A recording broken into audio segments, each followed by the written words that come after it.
नमस्कार दोस्तों, मैं प्रिंस जुनेजा आपका बहुत बहुत स्वागत करता हूं आपके अपने YouTube चैनल नॉलेज टाउन के ऊपर। तो चलिए दोस्तों, आज हम अपने नए टॉपिक के ऊपर परिचर्चा करते हैं और वो हमारा टॉपिक है संधि का दोस्तों।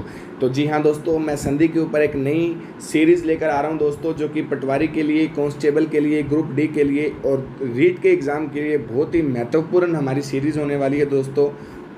हिंदी ग्रामर के ऊपर, हिंदी व्याकरण के ऊपर और पूरी की पूरी व्याकरण हम इस सीरीज़ के अंदर सीखेंगे दोस्तों। तो चलिए दोस्तों, आज हम शुरू करते हैं हमारा नया टॉपिक संधि का दोस्तों। तो सबसे पहले दोस्तों, मैं आपको थोड़ी सी परिचर्चा करना चाहूँगा संधि के बारे में कि संधि है क्या। इसके ऊपर मैं थोड़ी सी परिभाषा देना चाहूँगा आपको कि संधि क्या है। संधि है कि दो वर्णों के, जी हाँ दोस्तों, दो वर्णों के परस्पर मेल से जब कोई परिवर्तन उत्पन्न होता है। दोस्तों थोड़े से नोट्स बनाते चले मेरे साथ साथ, क्योंकि मुझे उम्मीद है कि इस वीडियो को देखने के बाद आपको संधि के अंदर कभी कोई डाउट नहीं रहेगा और आप इस वीडियो को देखने के बाद संधि के सभी क्वेश्चंस को बड़े ही आसानी के साथ सॉल्व कर पाएंगे दोस्तों। और अभी तक आपने अगर इस चैनल को सब्सक्राइब नहीं किया है तो जल्दी से इस चैनल को सब्सक्राइब कर लें और इस वीडियो को जल्दी से जल्दी लाइक कर दें और अपने दोस्तों के साथ शेयर कर दें, जिससे कि वो भी अगर इन एग्ज़ाम्स की तैयारी कर रहे हैं तो उनसे भी ये टॉपिक मिस ना हो जाए, ताकि आप उनको भी संधि बड़े ही आसानी से सिखा पाएँ दोस्तों। तो दो वर्णों के परस्पर मेल से जब कोई परिवर्तन होता है, जब कोई परिवर्तन होता है तो उसे हम क्या बोलते हैं? संधि बोलते हैं दोस्तों। जी हाँ, क्योंकि संधि के अंदर दोस्तों देखिए कि दो वर्णों का परस्पर मेल होता है, न कि दो शब्दों का मेल होता है। यदि दो शब्दों का मेल होगा और तब उनसे हम समास में ले जाते हैं या उसे हम नॉर्मल भाषा में समास कह सकते हैं। लेकिन जब दो वर्णों का आपस में मेल होता है, यदि दो वर्ण मिलते हैं, छोटे छोटे दो अक्षर मिलते हैं, जैसे ए और ए मिलकर आ बनते हैं, तो इसे हम परिवर्तन को क्या बोलते हैं? संधि बोलते हैं दोस्तों। जैसे मैं उदाहरण दे रहा हूँ कि दीप प्लस अवली, दीप प्लस अवली, दीप प्लस अवली मिलकर क्या बनी दोस्तों? दीपावली। क्या बनी? दीपावली। तो दोस्तों ये जो पै के अंदर ए जुड़ा हुआ था और इधर वाला जो ए था, इन दोनों ने आपस में क्या हुआ? परस्पर मेल हुआ और इन दोनों मेल से परिवर्तन क्या हुआ कि ये ए और ए मिलकर किस में बदल गए? आ में बदल गए।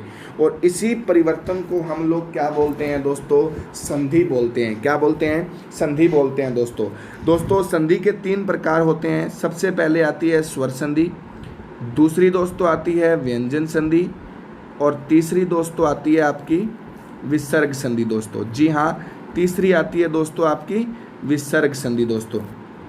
दोस्तों इन तीनों संधियों में आगे बढ़ने से पहले मैं आपको बताना चाहूँगा कि जो स्वर संधि है इसके ऊपर आज हम परिचर्चा करेंगे। व्यंजन और विसर्ग संधि के ऊपर हम जो परिचर्चा है वो अपने आने वाले वीडियोस में करेंगे दोस्तों, क्योंकि स्वर संधि में भी दोस्तों स्वर संधि के 5 भेद होते हैं और इस वीडियो को मैं ज़्यादा लंबा नहीं करना चाहता। तो स्वर संधि के ऊपर भी हमारी 2-3 वीडियोज़ आएंगी दोस्तों, क्योंकि 5 भेदों को हम बड़े ही आसानी के साथ और बड़े ही अच्छे तरीके से सीखेंगे दोस्तों। तो उन भेदों को सीखने के लिए हमें इस पूरी की पूरी संधि को बड़े ही आराम से सीखना पड़ेगा दोस्तों। तो स्वर संधि, व्यंजन संधि और विसर्ग संधि। दोस्तों स्वर संधि और व्यंजन संधि और विसर्ग संधि को शुरू करने से पहले हमें हिंदी की ग्रामर के बारे में एक बेसिक नॉलेज होना बहुत ज़रूरी है दोस्तों।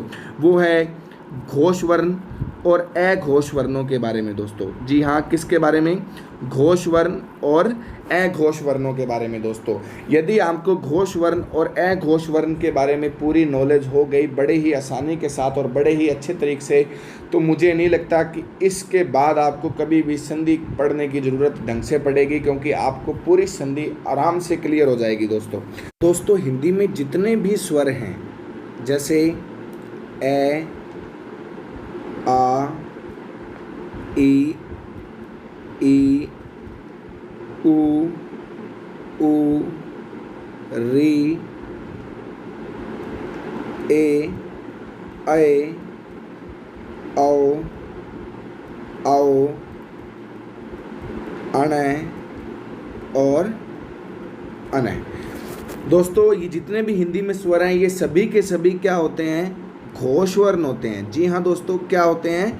घोष वर्ण। सभी के सभी वर्ण क्या हैं? सभी के सभी जो स्वर हैं वो क्या हैं? घोष वर्ण है दोस्तों। दोस्तों इस री के अलावा एक बड़ी री भी होती है, लेकिन मैंने उसे यहाँ कंसीडर नहीं किया है क्योंकि वो हमारे इतने काम की नहीं है। तो दोस्तों ये जितने भी स्वर हैं ये सभी के सभी क्या होते हैं, घोष वर्ण होते हैं दोस्तों। इसके बाद दोस्तों हमारे सामने आते हैं हमारे व्यंजन दोस्तों बारे में। जी हाँ, किसके बारे में, व्यंजन के बारे में। दोस्तों आप सब जानते हैं कि हिंदी के अंदर जो व्यंजन है उनमें जो 5-5 की पंक्तियां हैं वो कितनी हैं, 5 हैं।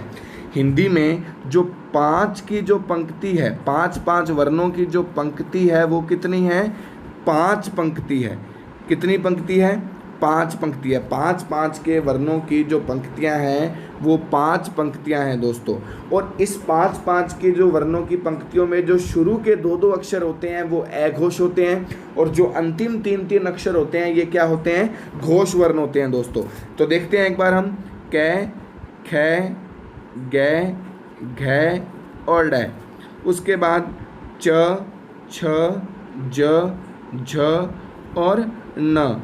उसके बाद ट, ठ, ड, ढ और न। दोस्तों इन 5-5 की पंक्तियों में जो शुरू के जो 2-2 अक्षर होते हैं, कौन से, क, ख, च, छ और ट, ठ, इधर ग, घ, ड और ज, झ, न और ड, ढ और न।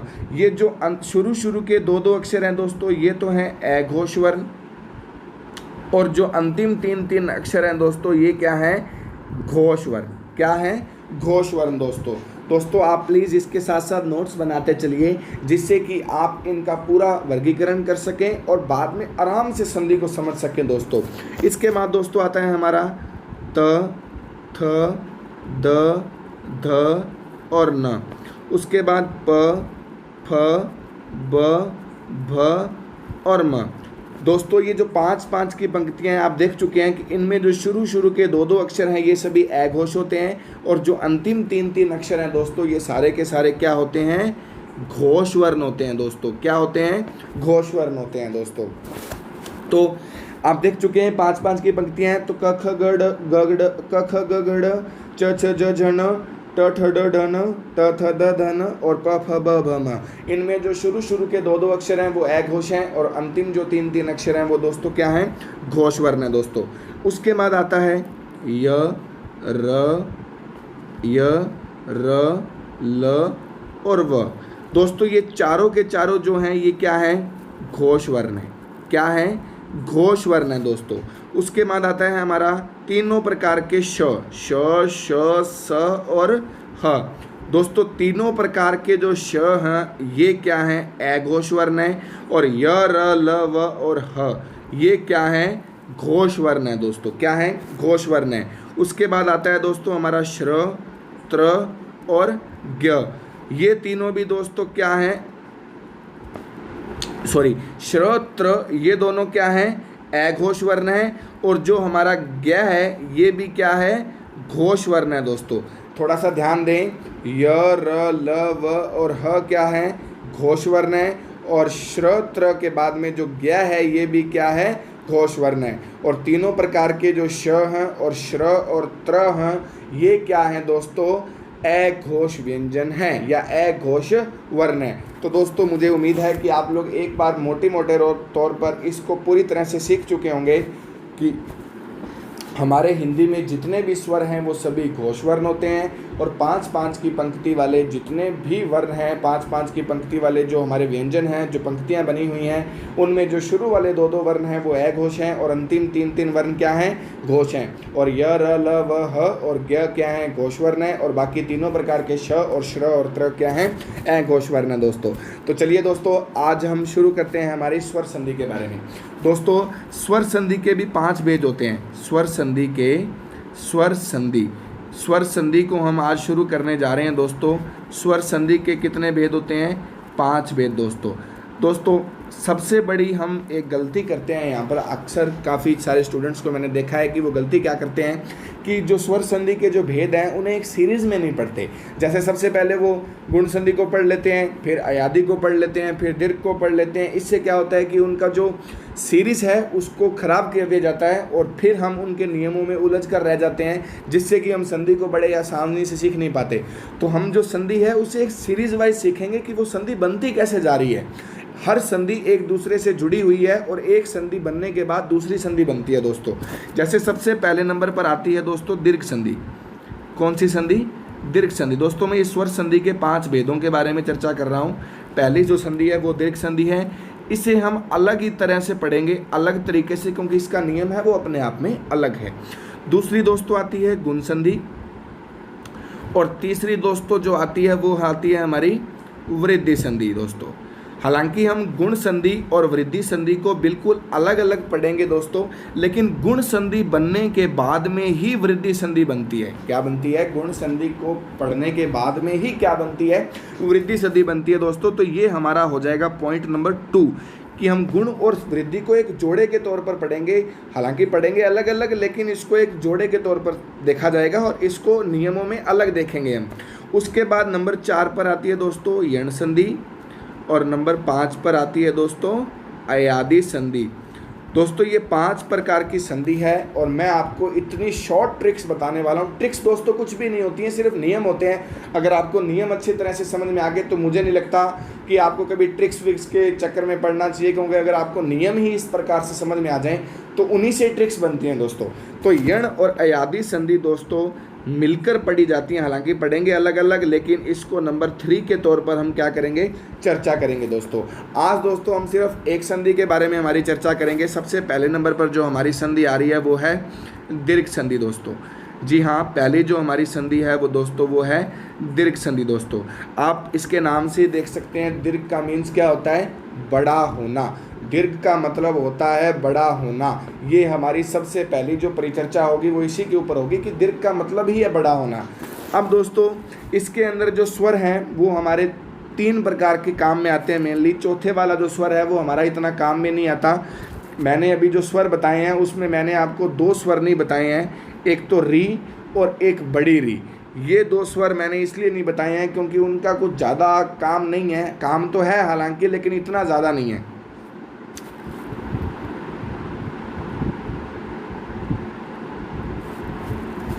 दीर्घ संधि दोस्तों, अब दीर्घ संधि में हम देखते हैं दोस्तों कि जो सबसे पहला जो हमारा नियम है दोस्तों, बुक्स में हम लोग अलग अक्सर देखते हैं कि जो हमारा नियम है वो हमें सही तरीके से उस हिसाब से नहीं दिखाया जाता जितना हम देखना चाहते हैं।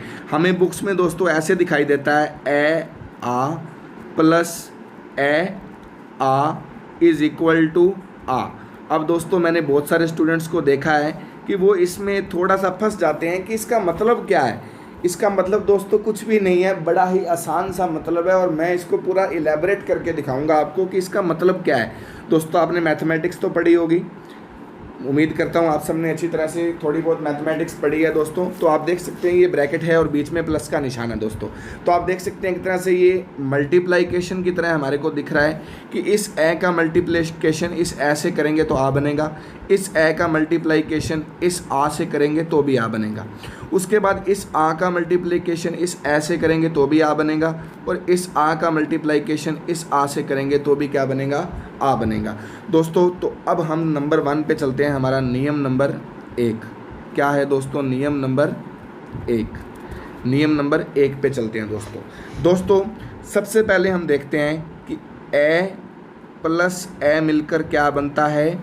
आ। अभी हमने इसको इलेबोरेट कर रहे हैं, जो हमने अभी पहले लिखा है, जो बुकिश लैंग्वेज है उसको हम इलेबोरेट करेंगे ताकि हम बड़ी आसानी से समझ पाएँ संधि को। ए प्लस आ मिलकर भी क्या बनेगा? आ। फिर आ प्लस ए मिलकर भी क्या बनेगा? आ। और फिर आ प्लस आ मिलकर भी क्या बनेगा? आ। ये आप देख सकते हैं दोस्तों कि ए प्लस ए मिलकर भी आ, ए प्लस आ मिलकर भी आ, और आ प्लस ए मिलकर भी आ, और आ प्लस आ मिलकर भी क्या बनेगा? आ बनेगा दोस्तों मैं आपको एक उदाहरण देना चाहूँगा। थोड़ा सा पहले आराम से समझें इस एग्जाम्पल को, इस उदाहरण को जो मैं आपको उदाहरण देने जा रहा हूँ। जैसे हमारे सामने एक शब्द आया दीप प्लस अवली। क्या शब्द आया? दीप प्लस अवली। दोस्तों जब भी हम संधि करते हैं न कि संधि विच्छेद करते हैं, सिर्फ संधि करते हैं, तो उस वक्त हमें हमेशा सिर्फ एक बात का ज़रूर ध्यान देना है कि संधि करते टाइम दोस्तों ये बुकिश लैंग्वेज नहीं है, मैं आपको बिल्कुल नॉर्मल लैंग्वेज में सिखा रहा हूँ अपने तरीके से कि आप इसको बड़े आसानी से समझ पाएँ। मान लीजिए कि ये फर्स्ट टर्म है और ये सेकंड टर्म है। या आप इसे प्रथम पारी बोल सकते हैं, इसे सेकंड पारी बोल सकते हैं दोस्तों। आगे आपकी ये वर्डिंग बहुत काम आएगी, मैं बार बार नहीं रिपीट करूँगा। इसे फर्स्ट टर्म बोलेंगे, इसको सेकंड टर्म बोल सकते हैं हम, इसको हम प्रथम पारी, इसको हम द्वितीय पारी या दूसरी पारी बोल सकते हैं दोस्तों। तो दोस्तों जब भी हम संधि करते हैं तो उस वक्त हमें हमेशा एक ही बात का ध्यान देना है कि जो प्रथम पारी है उसका अंतिम वर्ण और जो दूसरी पारी है उसका प्रथम वर्ण, और बाकी हम ये शब्दों को से कोई लेना देना नहीं है, इतना उन्हें वैसा का वैसा रखना है। प्रथम पारी का अंतिम वर्ण और दूसरी पारी का प्रथम वर्ण दोस्तों, यही हमें ध्यान में रखना है दोस्तों। तभी हम संधि के जो परस्पर मेल हैं वर्णों के बीच में वो देख पाएंगे दोस्तों। मैंने आपको बताया था कि जो स्वर संधि है उसमें केवल स्वरों का ही काम होता है, सिर्फ और सिर्फ स्वरों का ही काम है। उन स्वरों में ही आपस में कोई मेल होगा और उन्हीं मेल से उन स्वरों में क्या होगा, परिवर्तन होगा दोस्तों। लेकिन आप देख रहे हैं कि जो ये दूसरी पारी है इसका जो प्रथम वर्ण है वो क्या है, व्यंजन दिखाई दे रहा है, और दूसरी पारी का जो प्रथम वर्ण है वो स्वर दिखाई दे रहा है। तो ऐसा तो नहीं हो सकता। तो देखें दोस्तों, अगर इधर स्वर आ रहा है और इधर हमें दिख रहा है कि इस पै को हम टुकड़ों में कैसे बांटें, तो इस पै को हम आधा पै और ए भी तो लिख सकते हैं। देखिए ढंग से, इस पै का मतलब क्या है हिंदी में, आप लोगों ने 12 खड़ी पढ़ी होगी कि जो व्यंजन होता है वो अपने आप में हमेशा आधा होता है, उसमें कोई ना कोई स्वर जुड़ता है। जैसे अगर ए जुड़ेगा तो पै बनेगा, आ जुड़ेगा तो पा बनेगा, ई जुड़ेगी तो पी बनेगी, बड़ी ई जुड़ेगी तो बड़ी पी बनेगी। तो दोस्तों ये जो व्यंजन होते हैं ये हमेशा आधे होते हैं, इनमें जब स्वर जुड़ता है तो ये क्या हो जाते हैं, पूरे बन जाते हैं। तो देखिए, तो पै प्लस ए मिलकर क्या बना, पूरा पै बना। क्या बना, पूरा पै। अब देखिए इस पूरे पै को हमने कैसे बांट लिया, आधे पै प्लस ए में। तो हम देखें तो दी, प और अ, ये तो क्या होगी हमारी प्रथम पारी, और दूसरी साइड हमें क्या मिल रखा है, अवली। दूसरी साइड हमें क्या दिखाई दे रहा है, अवली। अब देखिए प्रथम पारी का अंतिम वर्ण क्या है, ए है, और दूसरी पारी का प्रथम वर्ण क्या है, ए है। अब ये ए और ए मिलकर क्या बन जाएंगे, बड़ा आ। अभी हमारा नियम क्या था, ए और ए मिलकर क्या बनते हैं, बड़ा आ। अब देखिए इसको वैसे का वैसा रखना है, इस वली को भी वैसे का वैसा रखना है। ए और ए मिलकर क्या बन गया, आ। अब देखिए दी, आधा पै और आ प्लस वली, दिख रहा है आपको आराम से। अब इस आधे पै में ए जुड़ेगा तो क्या बनेगा, दीपा। देखिए क्या बनेगा, दीपा, और प्लस क्या था हमारा, वली। हालांकि ये मैं ऐसे लिख रहा हूँ, ऐसे लिखा नहीं जाता है, आपको सिर्फ समझाने के लिए बता रहा हूँ। तो दीपावली को क्या लिख देंगे हम, दीपावली। तो देखिए दोस्तों, इस तरह से यदि आप संधि करेंगे तो कभी ज़िंदगी में आपसे गलत नहीं होने वाली है दोस्तों। तो ये आप लोगों को मैं इस तरह से संधि सिखाऊंगा कि आपको आज के बाद कभी संधि पढ़ने की ज़रूरत नहीं पड़ेगी दोस्तों। तो हमारा जो पहला नियम है दीर्घ संधि में वो क्या है कि ए और बड़ा आ, ये अगर आपस में चाहे प्रथम पारी का अंतिम वर्ण ए हो और दूसरी पारी का आ हो, या इधर आ हो इधर ए हो, इधर ए हो इधर ए हो, इधर आ हो इधर आ हो, तो मिलकर हमेशा ही क्या बनेगा, बड़ा आ। तो दीर्घ संधि की पहचान क्या हो गई कि अगर हमें कहीं पर भी बड़ा आ देखने को मिल जाए तो इसका मतलब संधि कौन सी है, दीर्घ संधि है दोस्तों। दूसरा जो नियम कहता है दोस्तों, नियम नंबर 2, इसके ऊपर दोस्तों हम अपनी अगली वीडियो में परिचर्चा करेंगे।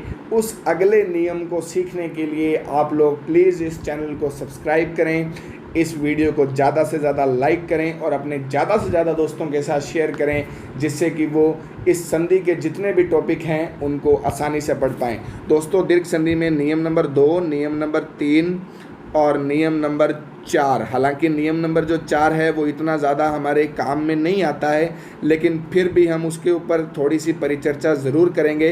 तो दोस्तों ये इन नियमों के बारे में यदि आप सीखना चाहते हैं और संधि को इतनी गहराई से सीखना चाहते हैं कि आप लोगों को कभी संधि पढ़ने की ज़रूरत ना पड़े, तो आप लोग हमारे साथ बने रहिए दोस्तों।